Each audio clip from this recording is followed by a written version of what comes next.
المخ كان غير موثوق فيه لدرجة إنه يحشر الكتب ومذكرات المذاكرة جوه دماغ الولد وبعدين يزوغ ويخرج يلعب لوحده. في يوم الولد كان بيمتحن وعدت ساعة كاملة وما كتبش غير اسمه. ساعتها المخ قرر يعمل إضراب. رفع غطى راس الولد وخرج يتمطع. شاف قوس قزح بره.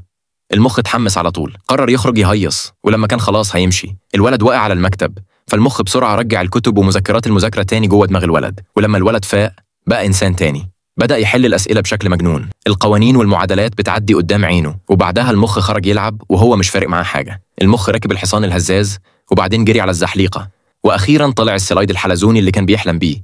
بس بعد ما نزل حس بدوخة وتهان، وفي نفس الوقت الولد مكمل يحل أسئلة بدون توقف. المخ قسم نفسه نصين علشان يلعب على الميزان، وجرب كمان النط الحر. بعدها المخ لقى علبة ألوان شمع فرسم المجموعة الشمسية، متخيل نفسه بيسافر بين الكواكب. في الفصل الولد وصل لآخر سؤال. لما قابل سؤال ما معنى الحياة، مفيش أي إجابة نموذجية في الكتب. راس الولد بدأت تهتز بعنف، بعتت إشارة إنذار. المخ استقبل الإشارة، جري راجع علشان يفضي كل الكركبة من دماغ الولد. وبعد ما بص على السؤال فكر شوية وفي الآخر رسم للولد الإجابة.